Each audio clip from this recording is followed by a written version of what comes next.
Do you want to build that required zero skill whatsoever?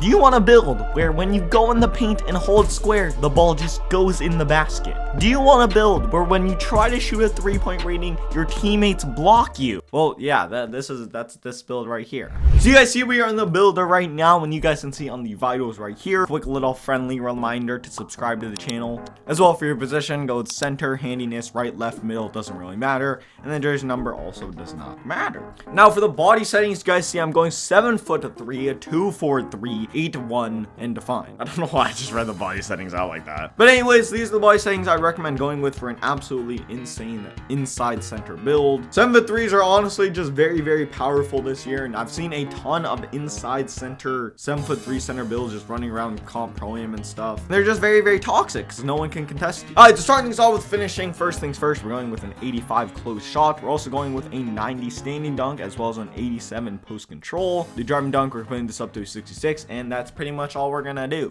Now, these finishing attributes and badges are just a little bit overpowered, if I'm being honest. Like, let's say I'm in the paint and you're also in the paint. I don't care if you have a 99 block rating. If I just hold square, I'm going to dunk it on you. I mean, that's not really entirely how it works, but as long as I like hit you with a drop step, first move you out the way, I can just dunk on you every single time. 7'3s are just a little bit toxic this year, if I'm being honest. You guys can pretty much see we are not touching the 3-point rating whatsoever. Do not touch this. If you touch this 3-point rating, when you shoot a 3, your teammates are not going to block you. But do make sure you have your free throw up a little bit. I just put it at 65. With the 65, I can green pretty consistently, if I'm being honest. For the passing act, pretty much what you're going to want to do is go up to a 70, and that's pretty much all that matters for playmaking. You do want to be able to make sure you can pass the ball a little bit. Just when you get a rebound, just chuck it down court and stuff. But anything above 70 is just really not that necessary. Then on to defensive / rebounding. First things first, 99 block rating, and then 99 offensive rebound rating, and then 89 defensive rebound rating. As well, max out your steal, max out your perimeter defense, put up your interior defense to an 81, and you should get 29 defensive / rebounding badges. As well, just look down here in this little tiny corner right here in the tier 3 badges. You guys see Hall of Fame anchor and Hall of Fame rebound chaser. That is what we call extremely overpowered. Like, if you don't get at least 10 blocks a game and at least 100 rebounds, like, what are you doing? And then for the physicals right here, you're pretty much just gonna max out the first 3 categories, go with the 65 vert, and then throw the rest of your ratings on stamina. You're definitely gonna want at least a little bit of strength, but speed is definitely more important than strength this year. That does not mean go minimum weight whatsoever, but what I am saying is you don't need like a 99 strength or something. That's just not necessary whatsoever. Now, taking a look at this badge counter right here, you guys can pretty much see the badge spread is 21, 0, 9, and 29. What I recommend doing is when you get your +4 badges, just throw 1 into defensive / rebounding to give you that 30 total badge count, extremely nice. And throw the other 3 into finishing, you'll get 24, which is also very, very nice. And yeah, that's pretty much how I'd recommend upgrading this extremely stupid build. Moving on to the takeovers. For the first takeover, I'd recommend going with the stuff block. And then secondary takeover, go see the future. If you want to be more of a post scoring type build, maybe go with post scoring takeovers, but I'm not really trying to be a post scorer, if I'm being honest. I'm just trying to be an inside center build. So I went with the first stuff box and second see the future. If I'm going to use this build, it's most likely going to be in rec center or it's going to be in pro-am, so I will probably almost never be post scoring, but I have taken this build like to the 1v1 core and stuff, and it's extremely toxic.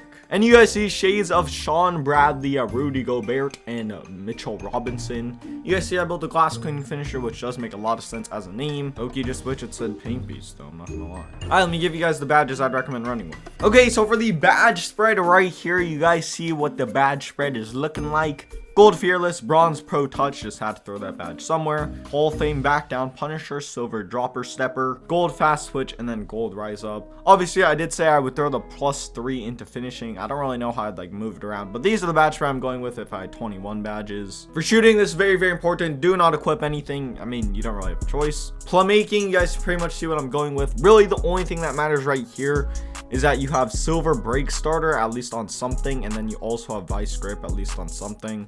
And then these 3 badges up here just kind of help a little bit. For defensive / rebounding, you guys can pretty much see what I'm going with right here. Challenger, Interceptor, Workhorse, as well as Gold Box Hell Beast. That's actually a pretty important badge this year. And then make sure you have these 4 right here. Chase Down Artist, Anchor, Rebound Chaser on Hoff, and then put Brick Wall up to Silver. And yeah, that's pretty much the badge I'd recommend doing for next gen. Now let me show you guys how to make this build on current gen. Alright, so for the current generational side of things, you guys pretty much see the vitals right here. Again, another reminder to subscribe. I don't know if you guys are like looking at that or not, but like please subscribe. Also for your position, go with center. At my handiness is just usually right, but it doesn't really matter.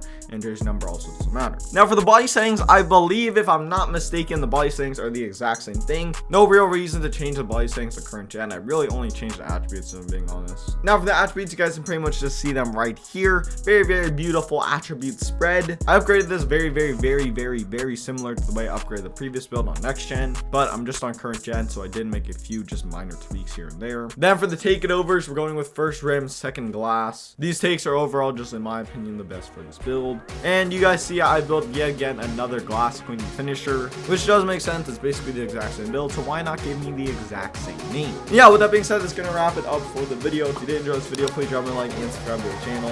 With that being said, I'm out.